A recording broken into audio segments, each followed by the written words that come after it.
Política Bluetooth está conectada. Bienvenidos a Política Bluetooth, el espacio donde, sin señales, esos cables que se perdieron entre una sociedad que ha venido evolucionando, pero con el compromiso cierto de poder tener una plataforma donde podamos tener conversaciones reales. Hoy tengo como invitado al doctor Guido Gómez Mazara, presidente del Consejo de Indotel. Con él hablaremos de Indotel y de muchos temas más. Guido, bienvenido. Gracias, pero lo muy importante es que yo no soy presidente de Indotel, que yo soy del barrio tuyo. Así es. Esa categoría más importante. ¿Cómo va la salud, la familia? ¿Cómo va? ¿Mucho trabajo? Sí. Una agenda fuerte. Sí, sobre todo porque nosotros estamos en una etapa que tiene mucho que ver con el tema de ampliar el concepto de conectividad significativa. Y eso implica que todo el territorio nacional tenga un nivel de cobertura efectiva. Ok, en ese mismo tenor, Guido, va a ser casi un año ya que tú asumiste el tema de lo que es la parte del Estado, la regulación de lo que son las telecomunicaciones frente a una sociedad que ha cambiado. ¿Tiene el Indotel la normativa ajustada a estos tiempos, el alcance, el impacto? ¿Está preparado el Indotel realmente para regular? Bueno, lo primero es que el marco legal de Indotel es obsoleto. Muy bien. En el año 1998 se produjo la ley.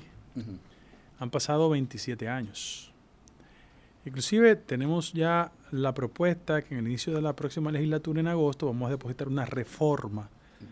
Hemos combinado al doctor Liscano, que es un colombiano consultor, y de parte de República Dominicana, José Luis Taveras, un abogado muy prominente que conoce la materia. Angélica Novoa, que debe ser la gente que más conoce el tema de regulación. Y para el tema constitucional, Naces Perdomo. Ya estamos en la etapa de combinar la opinión con todos los sectores, porque hay aspectos de la ley que evidentemente son obsoletos. Por ejemplo, la palabra Internet no aparece en la ley. No. Lo que aparece es fax.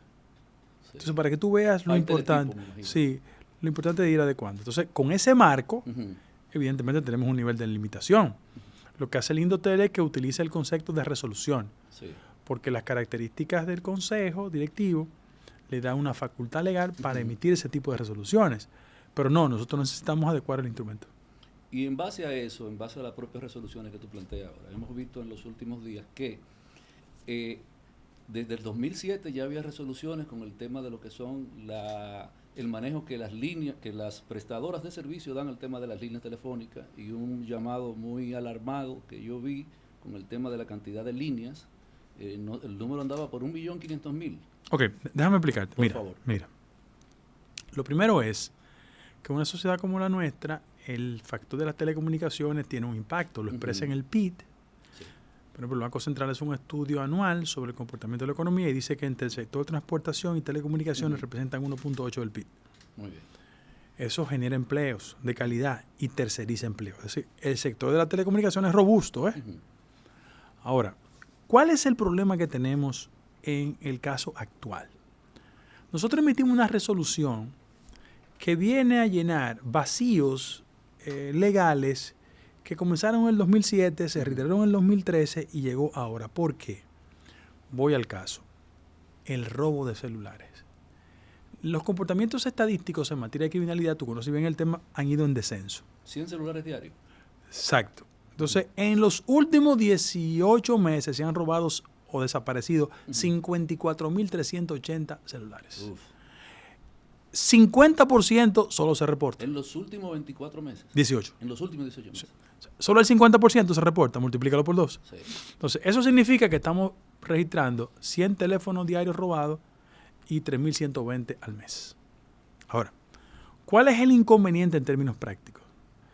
Que como la política de persecución de la criminalidad tienen el tema de la trazabilidad, una herramienta importante, las SIM card, que no son malas, no son buenas, porque la industria del prepago es bueno, es efectivo, toca sectores populares. Hay un empleo informal. Claro.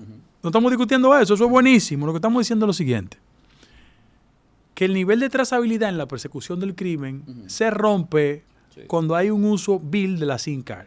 Yo me llamo Guido Gómez Mazara. Me paré en la Francisco J. Pinado en el colmado de Nando y perdí 200 pesos de la SIM card. Muy bien.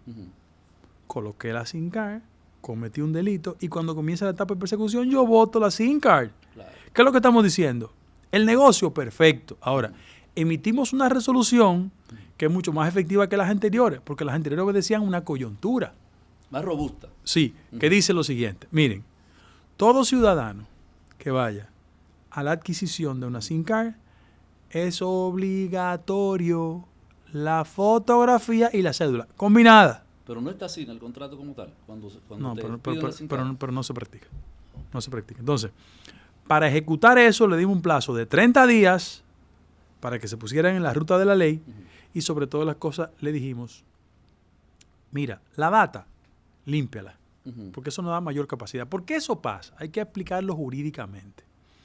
Desde el año 2013 hay una sentencia del Tribunal Constitucional que impide al órgano regulador tener acceso a la documentación privada. Sí. ¿Verdad? ¿Por qué? Porque si yo soy usuario X de cualquier entidad H, yo no puedo, porque eso se llama privacidad de datos. Pero las prestadoras de servicio hacen uso a discreción de esos datos. Sí, lo que pasa es que cuando hay un evento criminal, el proceso comienza cuando el Ministerio Público requiere el auxilio ¿de quién? De una prestadora de servicio. Fíjate que hay un proceso que es lento, porque la velocidad del crimen no tiene precedentes. Digo, la mayoría de los dominicanos son buenos, decentes, pero tenemos mucha gente creativa en materia criminal. Entonces, ¿qué le dijimos nosotros? Y nuevas fuerzas extranjeras ayudándolo. Limpian, ahí voy a esa información. Limpian la data, por un lado, establezcan la obligatoriedad, pero en tercer lugar, tenemos que tener mayor control porque el 85% de las SIM cards, ¿sabe cómo se venden? En las calles. Y el dato es cierto. Por lo menos en la capital del Gran Santo Domingo, el 40% de los vendedores, porque es una herramienta tercerizada, son extranjeros. La debilidad de ese esquema no podría residir un tanto en las distribuidoras, las representantes en los dealers. En los dealers. Porque acuérdate que lo que hacen la prestadora de servicios lo que hacen es que tercerizan en un dealer. Y los dealers de allá entienden que como hay un proceso legítimo, que es el capitalismo, que es la competencia de vender, ellos lo que quieren es vender. A veces se saltan procedimientos. Y lo que ha hecho Indotel es decirle, mira, aquí hay una obligatoriedad. Entonces, frente a eso, nosotros hicimos la conversación con los ejecutivos de la prestadora de servicios. Están de acuerdo. No hay problema. Y vamos a encauzar en el marco de los próximos 30 días. ¿Cuál? Tú dices que la resolución del 2007, que dentro de las herramientas que el Indotel viene usando, ¿verdad? Para el tema de poder ir a la par con esta nueva realidad. Pero en este tiempo que le queda a este gobierno como tal, ¿tú crees que tengamos entonces un nuevo escenario en el caso de Indotel? Sí, nosotros vamos a pasar la ley con la gracia de Dios en la próxima legislatura. Eso. Y mientras tanto, las resoluciones lo que hacen es encauzar la nueva legalidad que ha creado. Yo no tengo ningún tipo de dudas. Sobre esa realidad, Guido, una realidad distinta a la que cuando Indotel nació, ya hace varias décadas atrás, y tú misma lo dices, el Internet como concepto no estaba. Y hoy, frente a nuevas formas de comunicación, nuevas plataformas, todo lo que uno viene manejando, hay pocos espacios de formación. ¿Tú entiendes que realmente Indotel como tal puede evitar que este analfabetismo digital que uno procura no vuelva a reeditarse en algunas décadas? Bueno, lo que pasa es que Indotel, de conformidad con la ley, y vuelvo a la ley, no regula contenidos. El desafío que tiene Indotel esencialmente es reducir la brecha digital. La brecha digital es una modalidad de inequidad social en el siglo XXI que impide que la mayoría de ciudadanos tengan acceso a esas herramientas de la transformación que se llaman las herramientas digitales. ¿Por qué? Porque el Banco Interamericano de Desarrollo hizo un estudio de Chile, República Dominicana y Brasil y estableció lo siguiente. El nivel de cobertura del país, perfecto. Ahora, el tema de la conectividad significativa, que es el carácter útil que se le da a la conectividad, tenemos problemas. Porque hay un tema de ingresos. Centros urbanos con mayor nivel de ingreso, bien conectados. Pobreza, exclusión, conectividad frágil. Ahora, la estructura de la ley lo que hace es lo siguiente. Usted es prestadora de servicio. Su eje fundamental en términos de inversión es la rentabilidad. Yo no le puedo decir a una prestadora, invierte donde no es rentable. No, porque su función es capitalista. Bueno, eso lo que tiene que hacer Indotel es suplir eso. ¿De qué manera? Bueno, con programas de conectividad. Nosotros inauguramos una licitación, se hizo cuando yo no estaba en Indotel. Pero yo creo en el principio de la continuidad del Estado. y comenzamos en Buechío. ¿Por qué identificamos el sur? No tengo ni que explicarlo. Claro. Exclusión, pobreza, marginalidad. Y en Buechío, ahí fuimos con el presidente, conectamos 42 comunidades que implican 127,000 ciudadanos. Déjame traducirlo en un lenguaje del barrio mío. ¿Por qué eso es importante? Como tú dices, conectaron al nivel de servicio de las prestadoras. Sí. O sea, pero el ciudadano es el beneficiario. Sí. O sea, si yo vivo en Los Patos de Barahona y yo tengo un tío en Valencia, España, y el tío me mandó un iPad, yo no podía hacer mi tarea de la escuela porque no había conectividad. Ya la puedo hacer ahora. Tú ves los avances en ese mismo orden. Si hay un ciudadano que comete un acto delictivo en Miche y se va para Tabararriba, yo voy al destacamento y a tiro de un clic, porque hay una conectividad, yo tengo los antecedentes, si es prófugo. Entonces, ese mundo, evidente, lo que provoca es reducir la brecha digital porque permite que el ciudadano históricamente excluido tenga la oportunidad de usar esas herramientas. Ahora, esa conectividad implicó que estamos conectando centro de atención primaria, hospitales, oficialía de Estado Civil, escuelas. Porque ¿cómo tú puedes garantizar un proceso de transformación educativa cuando el 28% de las aulas en esa área no estaban conectadas? Yo tengo un testimonio interesante. Hay un distrito municipal que se llama El Morro, no en Montecristi, en Elías Piña. ¿Qué hicimos nosotros con Starlink? Y también tenemos un acuerdo con IPASAT. Sí. ¿Qué hicimos? Bueno, como el despliegue de fibra óptica dificultaba la conectividad, lo hicimos de manera satelital. Entonces, ese señor del Morro que tenía su hija en Suiza, él no podía hablar con ella por teléfono porque ella no lo podía llamar. Él tenía que bajar al almacén y desde ahí que había conectividad, llamar a su hija. 4 kilómetros de su casa al almacén. O la niña que iba a la escuela primaria, si la prima le mandó también el iPad, no podía hacer la tarea. Bueno, ya la puede hacer. Para que tú veas que el esfuerzo de Indotel es visibilizar el concepto de la conectividad. Y en eso estamos trabajando.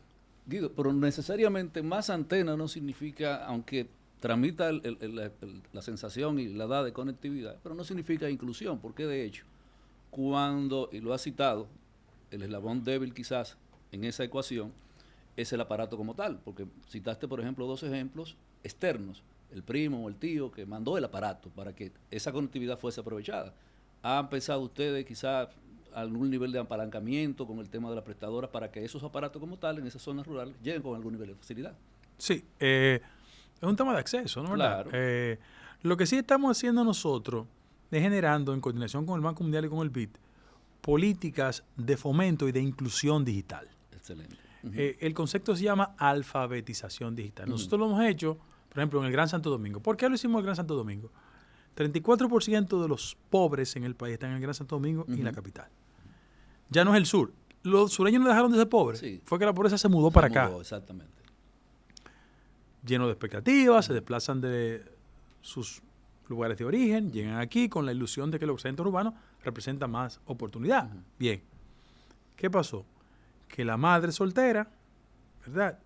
Tuvo el primer hijo, tuvo el segundo, no genera un empleo directo y nosotros lo hemos habilitado dándole financiamiento por 2 años del servicio, telefonía gratis y sobre todo la cosa, iniciar una etapa de que ellas puedan emprender por un lado y alfabetizarlas tecnológicamente.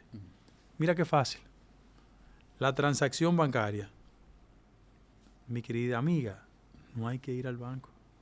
Yo te puedo hacer su transacción bancaria por esa vía. En segundo lugar, el muchacho es estudiante de primer año de la Universidad Autónoma de Santo Domingo. Nada, no hay problema. Tú puedes garantizar la inscripción y el acceso a las notas de manera virtual, de manera digital. O sea, ese es el tipo de cosas que nosotros estamos empujando en la gente. Creo que ahí, debo ser justo, las prestadoras se han portado muy bien. Muy bien. Y ellas están conscientes de que para el nivel de rentabilidad, el ecosistema, claro, hay que ampliarlo. ampliarlo.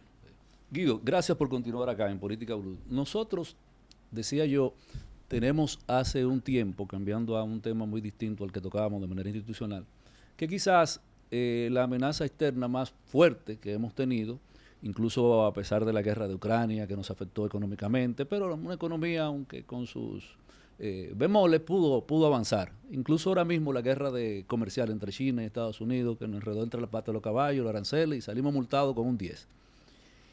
Quizás Haití es una latente amenaza que ya se desborda hacia República Dominicana. Nosotros hemos visto esfuerzos desde Indotel con el tema de soberanía 4.0, porque parece como tal que ya no solamente es el choque migratorio, sino también un choque cultural, porque lo que pretende, y es bueno que ahí no se edifique, soberanía 4.0 como tal es quizás resguardar la identidad nacional. Correctísimo. Mira, lo primero es que toda persona que está en una posición pública o que interviene en el debate, yo siempre creo que debe apelar a su contribución o a la discusión sobre los aspectos estadísticos. Aquí se habla mucho de todo, pero no se tiene una fundamentación estadística sobre los temas. ¿Qué hicimos en Indotel? Nosotros pagamos un estudio sobre el tema de las interferencias y qué está pasando en las 7 principales provincias de la línea. Okay. Por el lado de la línea y por el lado del sur. Todo lo que es el concepto de línea fronteriza. Sí. Bien. ¿Cuáles fueron los elementos fundamentales? El primero, el nivel de interferencia, altísimo. Pero el segundo, una disminución del mensaje dominicano en esas áreas. Te lo voy a explicar desde el punto de vista técnico. Bueno, ¿por qué las emisoras son frágiles allá? Son frágiles porque del otro lado no tenemos un interlocutor. Y como no hay un control en el espectro radial, pasa el nivel de interferencia que tenemos ahora. De este lado, una emisora en Duvergé, en Hondo Valle, en Vengan a Ver, en Partido de Jabón, es el típico instrumento que la mano del gobierno en términos de política de comunicación y publicidad no le ha llegado. No. En los últimos 20 años solo el 5% de la inversión publicitaria ha llegado a esa línea. A todo el ámbito fronterizo hablo. Donde más se necesita. Claro. Entonces, con esa fragilidad, el espíritu de la identidad nacional se limita. ¿Por qué? Porque hay una lógica normal que en la zona fronteriza el trasiego de ciudadanos construye un referente extranjero. Claro. ¿Qué hacer? Entonces, autorizamos en el Indotel los temas de potencia para que las emisoras operen con el nivel de potencia requerido. Generamos el financiamiento. Porque, bueno, párate, qué sé yo, en Montecristi. ¿De qué vive una emisora en el casco urbano de Montecristi? Del empresario local, exacto. ¿verdad? Del alcalde, pero eso no la hace rentable. No.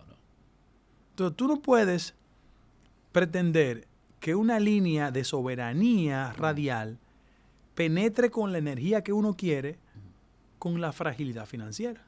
¿Tú tienes el número de emisoras que están en esa franja? Sí. ¿Cuál? ¿Por 62 emisoras. 62 emisoras. En las 7 provincias. En las 7 provincias. Entonces, hay puntos como Pedernales, donde el nivel de interferencia es 70%. Sí. Sin embargo, en partido, 44%. Entonces, ¿qué hicimos nosotros? Venga, buscamos al maestro Ramón Orlando, que lo tengo que dar la generalidad de él y apoyo y familia. Háganme una programación musical. Buscamos al maestro Iván Gatón. Hazme los mensajes históricos. O sea, la gente de la frontera debe saber en un mensaje de 2 minutos qué fue la guerra de la restauración. Claro. Y mantenerlo sistemáticamente ahí. Y todo el informe periodístico es Ramón Colombo. Entonces, eso es importante, porque es una manifestación de restaurar el espíritu de lo nacional. No manipular el concepto de lo dominicano, no, restaurarlo. Yo estuve en Hondo Valle y escuchaba más música compa que dominicana. Yo no estoy en contra de la música compa. Pero Juan Luis Guerra tiene una canción Mal de Amor que fue compa. No es eso. Lo que estamos diciendo es que las opciones que tenemos que presentarle a la gente nuestra es esa. Y sobre esa base los resultados han sido buenos y el factor recursos económicos está resuelto de aquí a diciembre y en el POA del año que viene. Porque hay que sistematizar. Ahí vamos bien. Y conjugar eso con el tema en las escuelas de esa área. No, ahí voy en el segundo nivel. El segundo nivel de eso es una coordinación que hay con el Ministerio de Cultura y Educación para provocar competencias interprovinciales sobre valores culturales. Por ejemplo, ¿cuál fue mi primer encuentro con la realidad fronteriza? Bueno, cuando yo me portaba mal, que casi era siempre, siendo un niño, en la J. Peinado mi mamá me dejaba de castigo y su referente autoritario era una chancleta samurái. Y me decía, ok, el masacre se pasa a pie. Freddy Pastor Castillo. Entonces yo tuve conciencia del tema fronterizo. Bien, no hay problema. Después leí un libro de los papeles de Pablo Mamá. También lo leí. Entonces yo me iba introduciendo en el mundo de la realidad fronteriza. Después, por mi oficio, me fui. Y hay tantos elementos distintivos que van desde el chacá que tú te comes en San Juan de la Maguana y el chenchen. Sí. Para ponerte un ejemplo. Entonces, ¿qué ha pasado? Que esos territorios, por la misma característica de poca productividad, han sido abandonados. Sí. Y ocupados por... Entonces, ¿qué pasa? Que cuando se desocupa, alguien llega a cubrir esos espacios. Entonces, la ofensiva de nosotros es generar ese tipo de competencia. Por ejemplo, el estudio dice que hacia el lado de la línea noroeste, la fortaleza musical es la música típica. Es verdad. Wow. Y hacia el sur, la bachata. Hemos hecho un acuerdo con Amaury Sánchez, que es viceministro de Cultura, pero es un músico clásico, para combinar el bachaclásico con el tipiclásico. O sea, es llevar a la frontera la música clásica, porque la gente ha construido la idea de que lo clásico está lejos de lo popular. Eso no es verdad. Y unificar esos elementos. Llamamos a Ramón Orlando, por ejemplo. Por Ramón Orlando la gente se equivoca, pero Ramón Orlando es un músico clásico. The Bird. Sí. Músico clásico. Formado. Claro, ha hecho música popular para comer. Sí. Y como él, otros. Hay un joven acordeonista que se llama El Prodigio. Está equivocada. Ese muchacho clásico también. Y con formación sólida. Exactamente. Entonces, el objetivo de nosotros es recrear una combinación de música, cultura, información y competencia en las escuelas. Guido, quedándonos en la arista del tema de lo que Soberanía 4.0 persigue como tal y lo que el desborde de Haití, que incluso se visualiza en situaciones como esa, que uno lo ve como una nimiedad, pero no lo es. Nos gustaría saber tu opinión sobre la crisis haitiana y las implicaciones en la República Dominicana, partiendo primero de lo que tú manejas como la parte institucional, pero también vemos un rezago en lo que es la parte de aquel que hace política y está en el Estado, que no opina sobre temas que son lo que deciden la vida y la suerte de nosotros. No, pero no es mi caso. Yo no tengo temas prohibidos. Miren, la República Dominicana tiene 3 temas en lo inmediato, 2 de ellos acumulados. El primero, hay un requerimiento de orden arancelario de los Estados Unidos al país. Sí. Serio. Segundo orden, pero es el más importante, el tema migratorio. Que es el tema que incumbe más a los vecinos porque el 90% de los ciudadanos indocumentados en el país provienen de allá. Sí. Si hubiese sido Suiza, digo los suizos, pero son de ti.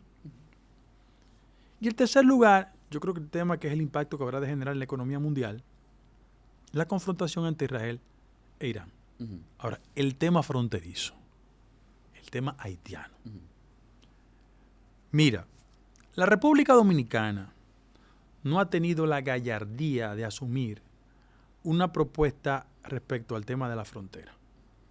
La última vez que se hizo un ejercicio intelectual respecto al tema fue un debate entre Jean Price Mars, por un lado, y Manuel Arturo Peñavalle. Hay un libro que se llama La República Dominicana y la República de Haití, que es una visión crítica de lo que debe definirse en esa zona. Yo saludo que el presidente de la República, el expresidente Fernández, el expresidente Medina y el expresidente Mejía se hayan reunido para eso. Pero culturalmente en el país tenemos que construir la posibilidad de que los políticos fundamentales se unifiquen, definan un cuerpo de ideas alrededor de temas básicos. En este caso, la frontera. En ese mismo orden.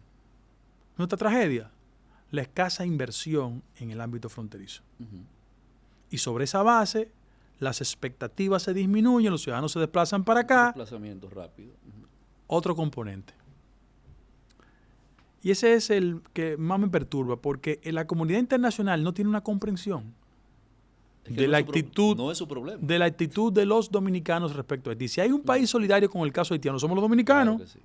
Somos los dominicanos. Lean la finanza pública en temas de la parturienta.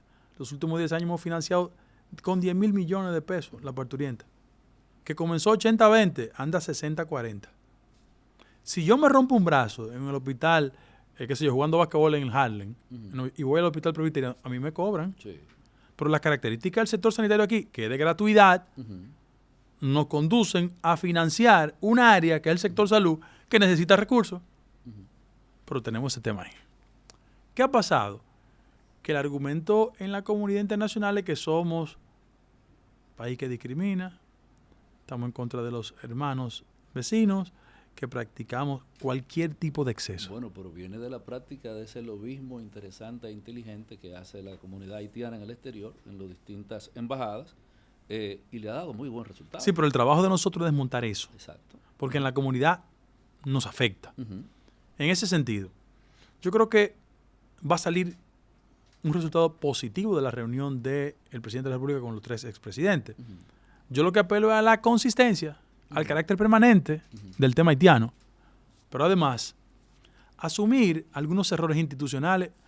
Si yo mañana me voy para España, Ujú. por ejemplo, a buscar una visa Echen, en el consulado de España saben la capacidad de dar visa desde el comienzo del año. Claro, Tienen una sí, programación. una planificación, claro. Entonces, vamos a poner límite a las cuotas Ujú. de visado a Haití.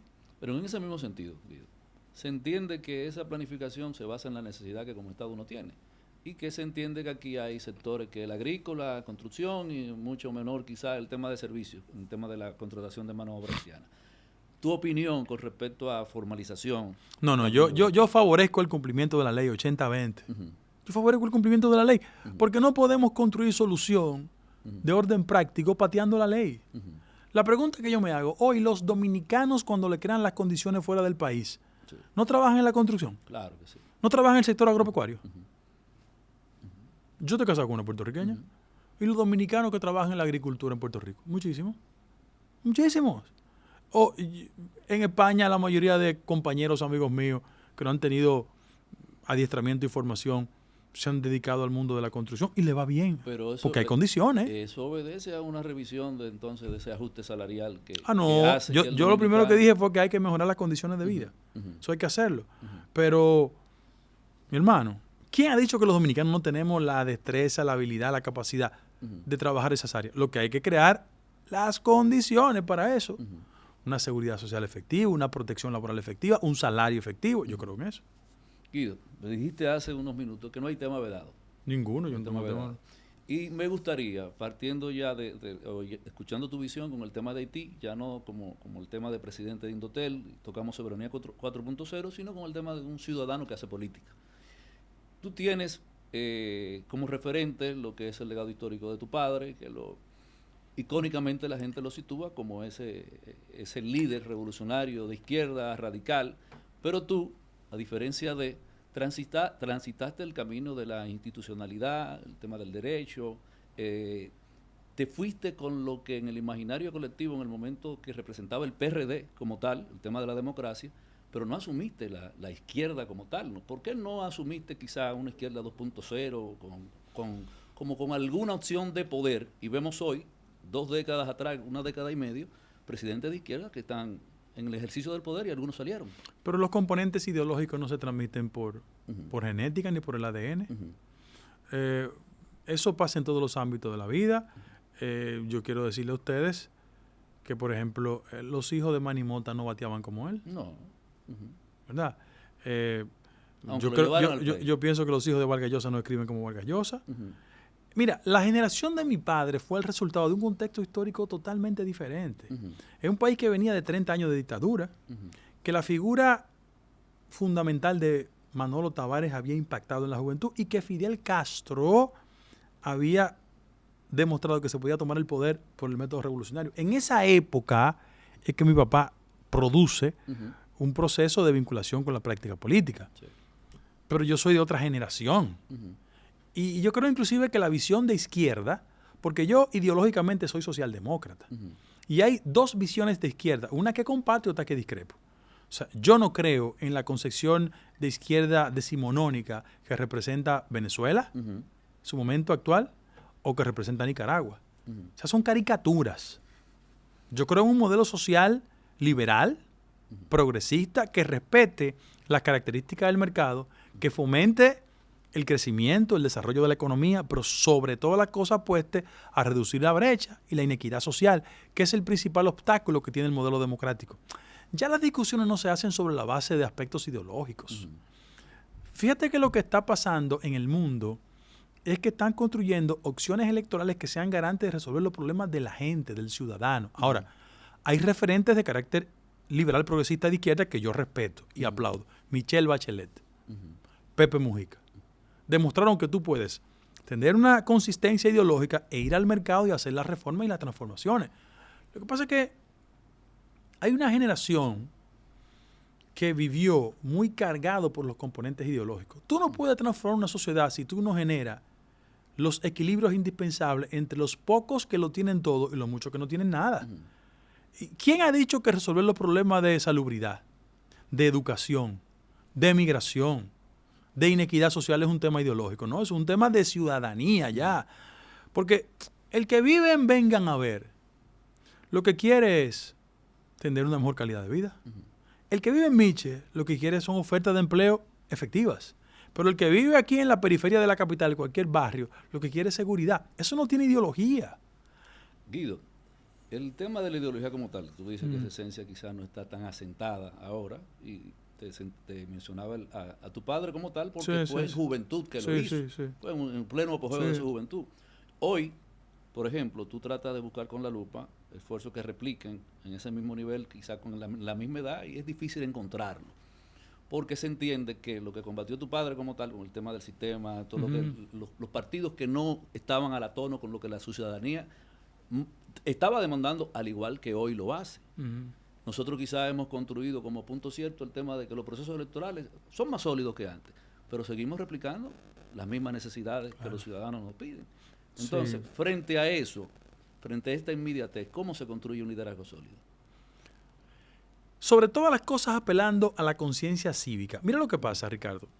Si tú lees lecciones en La Pasión, nunca va a entender lo que yo voy en términos de números a referir. En las últimas elecciones, 46% de la población no votó. La desafección aumentó. Bien. Eso implica que nosotros somos una mayoría electoral en el marco de una minoría ciudadana. Y algo está pasando en los partidos políticos que no seducen, que no encantan. No tenemos los líderes fundamentales, Bosch, Peña y Balaguer. Repito, lo que hablaba de mi papá, otro contexto histórico. Sin embargo, los ciudadanos siguen reclamando las mismas urgencias, las mismas necesidades, porque cuando la gente decía, en la época de turbulencia política de Balaguer, no preso, no represión política, no exilio. Bien, el momento lo demandaba. La gente ahora lo que quiere andar tranquila por la calle, que no la atraquen, que no le roben. Entonces, cuando la gente decía... Pero un clima de paz debe de generar resultados también. Sí, claro. Entonces lo que estoy diciendo es que el gran desafío que tiene el modelo actual es que si no resuelve los problemas del ciudadano, se va a apostar lo que muchos llaman un outsider. Y en América Latina el fenómeno de los outsiders le ha hecho peor al modelo democrático dominicano. En este caso latinoamericano, pero en el caso dominicano puede tener efectos. Fujimori era un outsider. ¿En qué terminó eso? Chávez era un outsider. ¿En qué terminó eso? Mira por dónde va. Entonces, yo creo que en América Latina hay que hacer una reflexión interesante sobre cuál es el modelo que queremos. En el caso dominicano, si tú me preguntas a mí, ideológicamente, ¿qué tú eres? Socialdemócrata.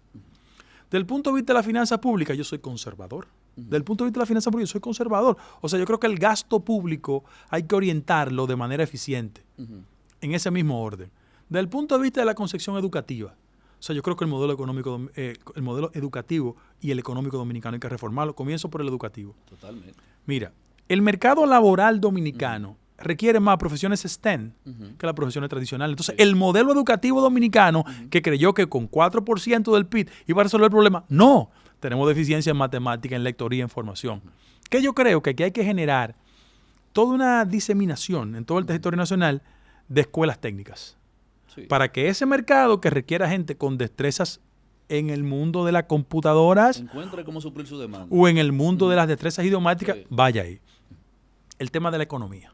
Pues yo te he dicho, yo soy un socialdemócrata, pero yo creo que hay que reformar, repito, la educación y la economía.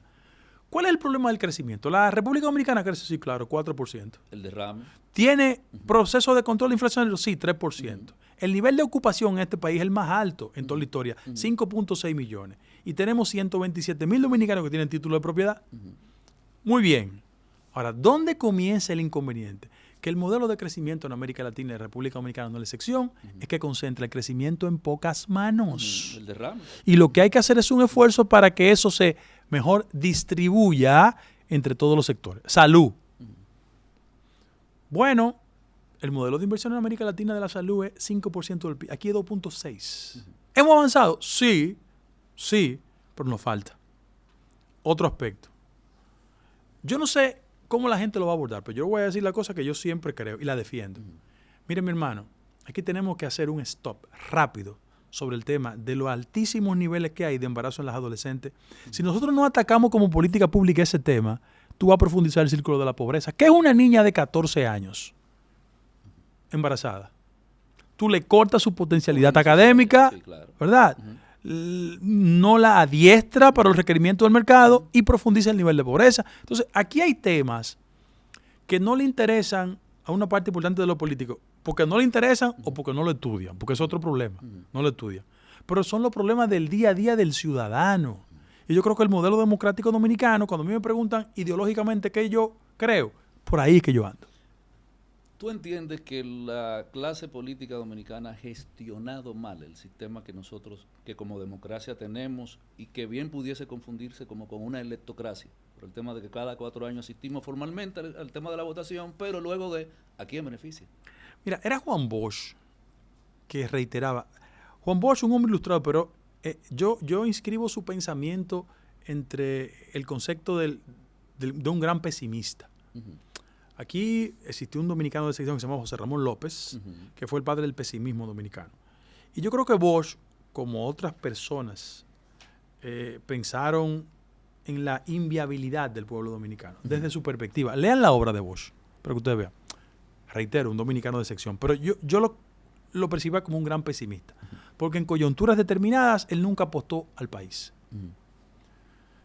¿Qué pasa con eso? Que él apelaba a un concepto, que aquí no había clase política. El gran problema de la política dominicana y de los políticos es que no tienen ideas claras sobre un proyecto de sociedad. Entonces, todos andamos en la búsqueda de proyectos individuales, postergando el espíritu de lo colectivo. Frente a eso, a mí no me gusta que me asuman como una persona elitista, porque yo no soy elitista ni durmiendo. Yo soy una persona que viene de un sector popular, nieto de una lavandera. Yo lo digo eso, ¿eh? La vida me puso en el curso de un proceso de preparación y tengo modestos conocimientos. El problema es que las tareas públicas en el país históricamente no han caído en las manos de mejor entrenamiento. Y como no han caído en las manos de mejor entrenamiento, el diseño de las acciones desde las posiciones públicas no prioriza el interés nacional. Prioriza intereses que de una forma u otra te empujan. Yo te pongo un ejemplo de sentido común. El tema de la seguridad social. En principio, cuando se concibió, tenía el interés de priorizar a los sectores más desposeídos. Pero quienes al final terminaron imponiendo lo que entendían. Otros. ¿Tú sabes por qué?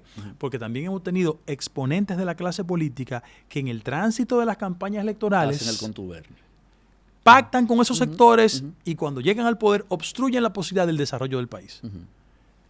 Sienta aquí a cualquier político típico y tradicional. No se atreva a decir eso. Pero todo el mundo lo sabe. Aquí hay que construir un país con todos. Pero para todos. Porque el problema es que tú construyes un proceso electoral, repito, que hace una mayoría que no es ciudadana, y después te alza con el santo y la limosna. ¿Por qué? Porque la fuerza de lo clientelar se impone más el bolsillo que las ideas. Mira, Ricardo, yo hago política atípica en mi partido.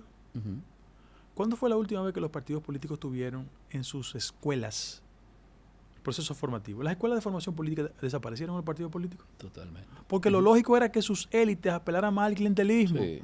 Yo te resuelvo con el bolsillo, pues te resuelvo a ti.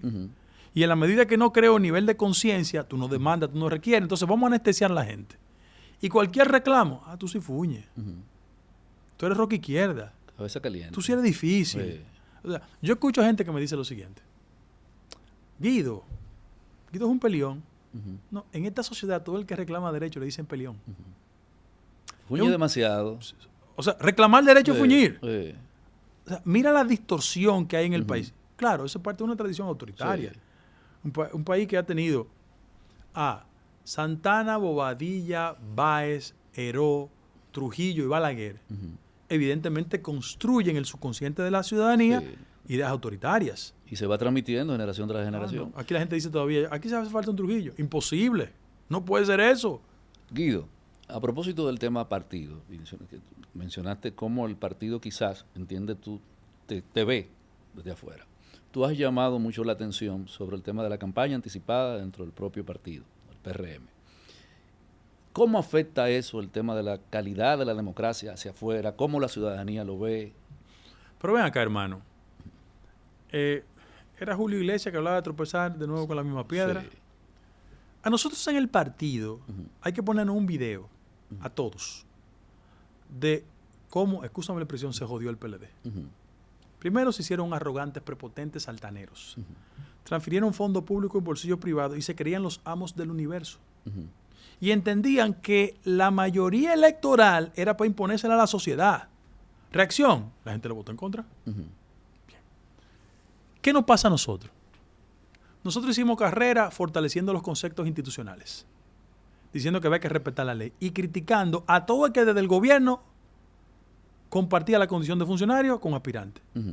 ¿Qué dice la ley? La ley, no yo. Que el plazo de conformidad con el mandato de la ley electoral para ir a un proceso de aspiración presidencial es en julio del 27. Julio del 27. Faltan 2 años para eso.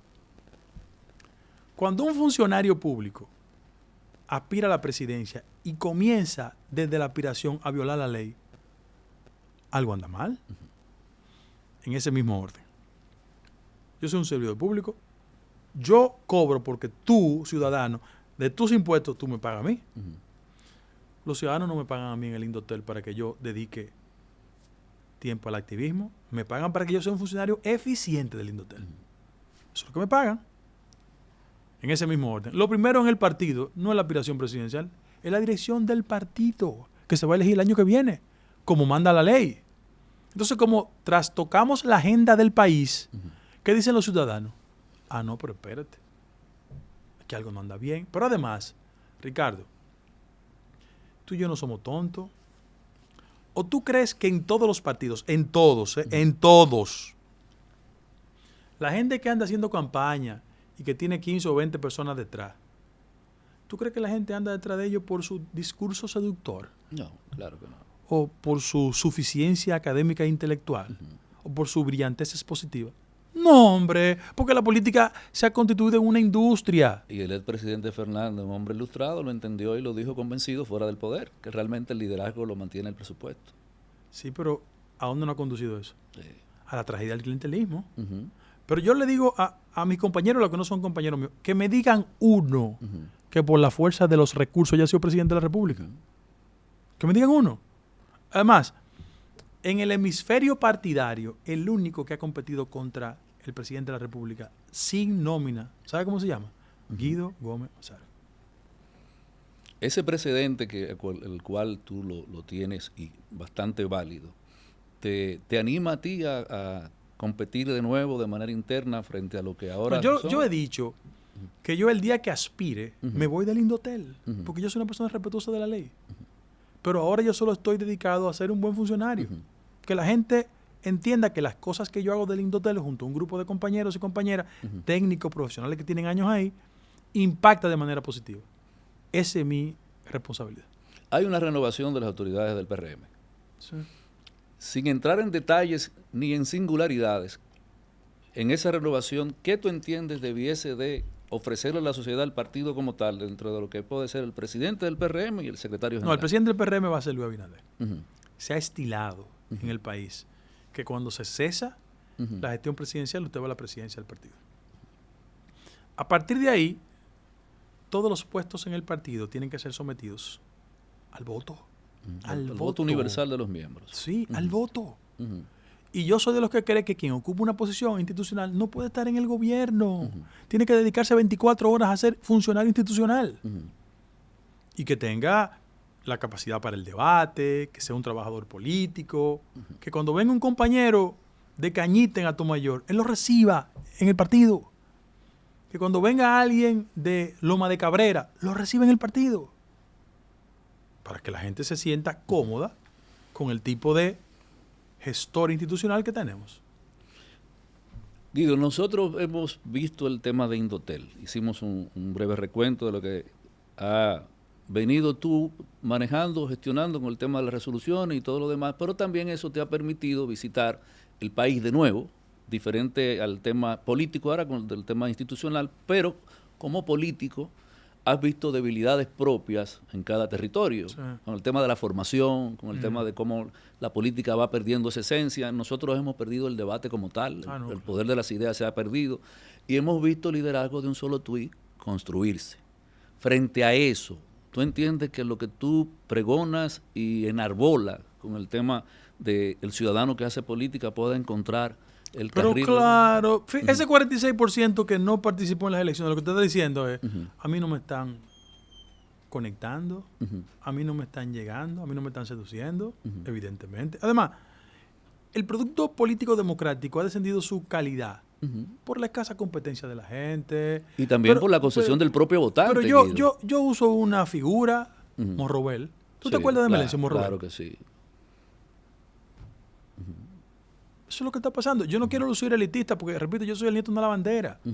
Pero por el amor de Jehová, escúchalo hablando. Yo no quiero intelectualizar la conversación porque no tiene razón de ser. Pero, hermano, escuchar a Manolo en su momento era una cosa del otro mundo. Búsquense el discurso de Manolo cuando decidió el 14 de junio irse a la escapada montaña de Quisqueya. Una cosa antológica. Búsquense a Peña, un orador, que era la época que lo paría, sí, pero tenía condiciones. Léanse un cuento corto de Bosch que se llama La Mujer. O La Nochebuena Encarnación Mendoza. Léanlo. Y lean el texto que escribe. Balaguer tiene la mayoría de la gente que era antibalaguerista no leía Balaguer. Lo odiaba. Pero lo comentaba. Bien. Hay un libro de Balaguer que se llama De la sangre del 30 de mayo al 24 de abril. Para que ustedes vean la concepción que tenía Balaguer sobre las élites de este país. Pues era un político que tenía un peso específico. O sea, tú miras, tú puedes decir lo que tú quieras, pero ve al Parlamento español, se dicen de todo. Pero cuando tú ves a Pedro Sánchez, por más crítica que tú le hagas, ¿verdad? O a Núñez Feijóo, son tipos que tienen nivel. Lido, el liderazgo generacional dentro de los partidos políticos, incluyendo el tuyo, ¿tú lo vislumbras capaz de gestionar los nuevos procesos que estamos viviendo como nación? Sí, hay mucha gente preparada en todos los partidos, en todo. Mira, yo sería un mezquino si yo no vengo aquí y te digo que tú ves en el PLD, Ariel Jiménez, tiene. Tú vas a la Fuerza del Pueblo y tú dices, bueno, Manolo Pichardo, tiene. Omar, tiene. Tú lo puedes identificar, ¿eh? Y en mi partido hay muchísima gente talentosísima, de verdad. Sí, yo creo que hay gente que tiene... Y en la sociedad civil también. Hay mucha gente de condiciones. Finalmente, y gracias por el tiempo, pero no quería que cerrásemos en esta pregunta. Eso que tú llamas como apertura como tal y que destaca incluso dentro del propio partido, hay algunos que quizás han confundido el tema de los roles que le toca y hemos visto que han planteado aspiraciones presidenciales que uno juzga quizás como a destiempo, como fuera de contexto. ¿No hay alguna normativa interna dentro del partido que pida algún nivel de calidades para el tema de tú aspirar a la primera magistratura de la República? Mira, yo he dicho que constitucionalmente todo el mundo tiene derecho, pero todo el mundo no tiene las condiciones. Y que el PRM puede correr el riesgo de generar tantas caricaturas que la ciudadanía le pierde respeto. Olvídate del PRM. Aquí hay gente que tú lo paras en el Parque de San Miguel. ¿Verdad? Aquí, Parque de San Miguel. Tú lo paras ahí. Y tú lo dejas 20 minutos ahí. Y 5 gente no lo conocen. Y quieren ser presidente de la República. No hay problema. Pero no necesariamente porque lo conozca. Por nosotros, tú mencionaste el caso, por ejemplo, de Omar, ¿verdad? Y coincido contigo. Sí. Que tiene una ola de popularidad muy fuerte, pero popularidad necesariamente no significa validación. No, yo dije que lo conozcan, que lo conozcan, eso fue lo que dije. Ni se validen tampoco. Sí, eso no tiene nada que ver. Lo que estoy diciendo es que el proceso de construcción de una candidatura toma tiempo. Claro Eso que no es sí. de un momento para otro. Ujú. O sea, Leonel Fernández fue presidente de la República. Ah, muy bien. ¿Dónde fue presidente? En el 96. Pero ya en el 82, a él le quitaron una diputación Sí. en su partido. Sí. Hipólito. Hipólito fue ministro de Agricultura en el 78-82. Perdió una senaduría de Pedro Bretón en Santiago. Fue presidente en el 2000. Danilo Medina era presidente de la Cámara de Diputados en el 91. Fue presidente en el 12. Luis Abinader fue presidente. Oye, de cuando se dividió la ciudad de Santo Domingo, él aspiró contra Carlos Gabriel García en Sí, Santo Domingo Este. Ganó la senaduría y se la quitaron. Víctor Gómez, oye. Y después fue presidente. Los procesos presidenciales no se hacen en un microondas. Eso no es como ir a la barra Payán, valga la promoción, y dame blanco y rojo y un zapote acá. Ven, soy candidato. Eso no es así. Hay requerimientos que son indispensables. O en mi partido se nos olvidó lo de Gonzalo. Gonzalo fue el retrato perfecto de cómo la fuerza del dinero imponía una candidatura. Pero no lo podían dejar hablar. Ese hombre dijo un día que el progreso le llevaba a Puerto Plata. Pero si usted paraba en Bonao, progresaba.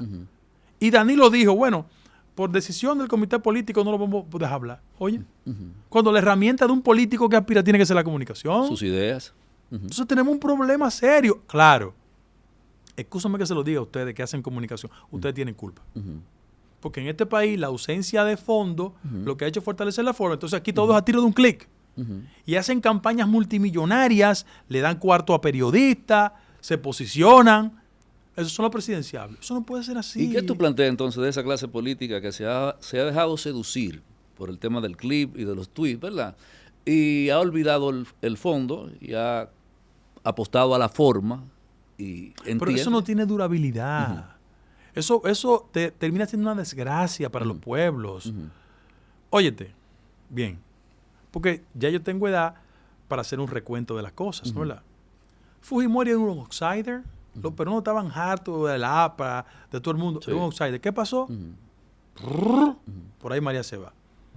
En Guatemala hubo una crisis y buscaron a un cómico, presidente Morales. Jimmy Morales. Sí. Es que eso no es ni chicha ni limonada. Entonces los pueblos se equivocan con eso. Y después la cura sale peor que la enfermedad. Hermano, mire. Las empresas para los empresarios. ¿Verdad? Sí. El periodismo es para los periodistas. La política es para los políticos. Lo que pasa es que tenemos un grupo de gente que no le va bien en nada y se mete a político. Aquí hay gente que no sabe hacer nada y se mete a político. Entonces, ese es el problema, que los requerimientos son indispensables. En Estados Unidos, para tú ejercer la carrera de abogado, te dan un bar, un examen, tienes que tomarlo. El examen de la barra. Bien. Porque es un mecanismo de control. Tú sientas aquí a cualquier aspirante a la presidencia de la República. Siéntalo aquí, siéntalo aquí. Dice, vamos a hacer un ejercicio de sentido común elemental. Ven acá, siéntate aquí. 1. La obra de García Márquez, más importante, ¿cuál es? 100 años de soledad te la van a decir porque es lo más recurrente, Sí. ¿no? ¿Verdad? No hay problema. El cliché. Sí, pero tú leíste El Coronel tiene que le escriba, por ejemplo. No. Ven acá. Vargas Llosa, ven acá. Tú leíste La Ciudad de los Perros. Sí. No sé, la historia de Maite, tú la conoces, ¿verdad? La tía Julia el escribidor, no, pero que tienen una deficiencia, mi hermano. Pero hay gente que te va a construir el contraargumento, Guido, de que hay presidentes que hemos tenido que quizás no han leído esos clásicos. Tú te has equivocado. Aquí cada presidente ha parido una coyuntura y tiene condiciones. Mira, Condiciones pragmáticas, pero no no, tanto pero así tiene literarias. condiciones. Lo que pasa es que la gente construye un perfil equivocado de muchos. Yo te voy a decir a los dos presidentes que la gente no le presume vuelos intelectuales. Danilo e Hipólito. Para hablarte de los otros. Mira lo que es la vida. Hipólito lo que tiene es en la conformación y en la imagen de la gente el criterio de que él es agrónomo. ¿Verdad? Ese es su área de conocimiento. Hipólito en los 60 fue a North Carolina, hizo una maestría en tabaco y se preparó. O sea, él tiene los requerimientos. Sí. Danilo. Danilo debe ser el político. Formación de izquierda.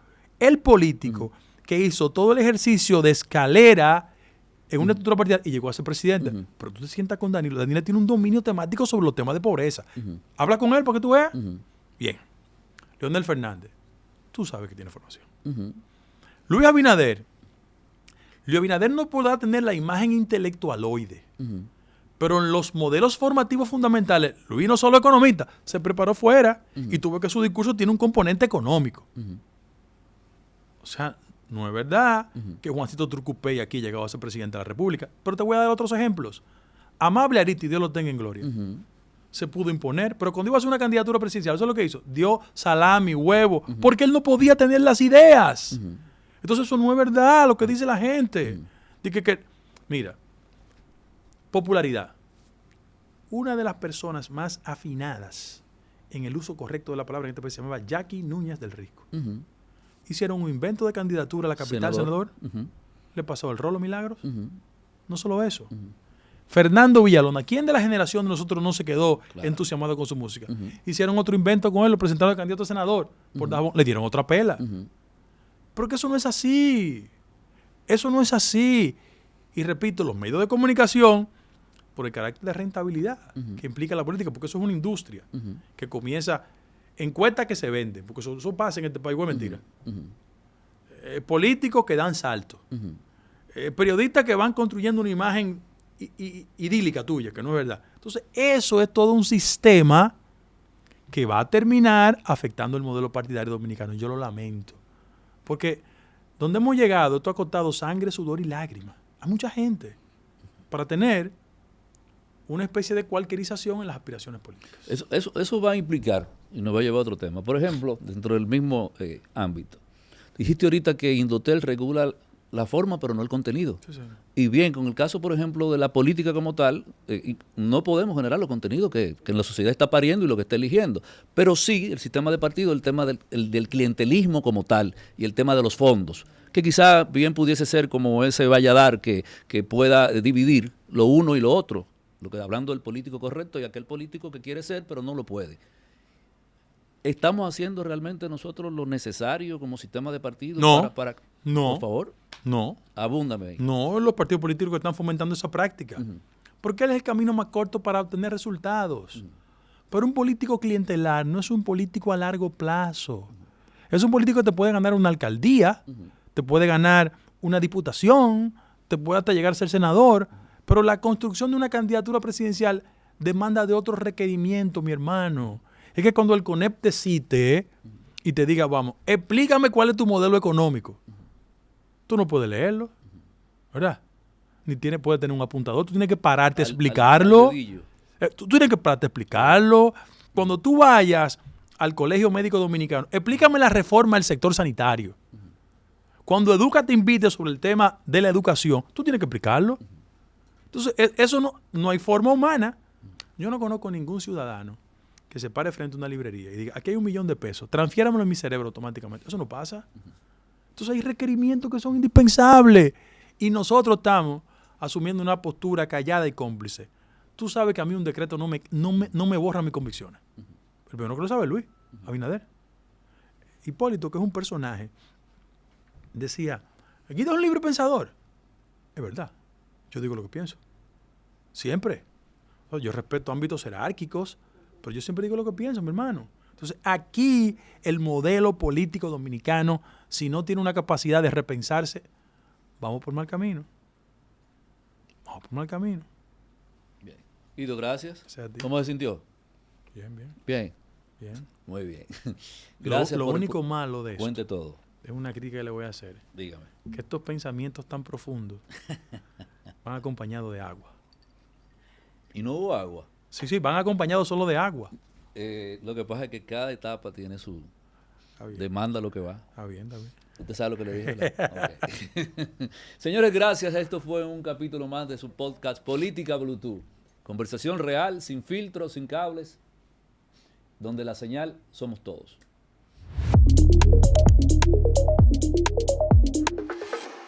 Política Bluetooth está conectada.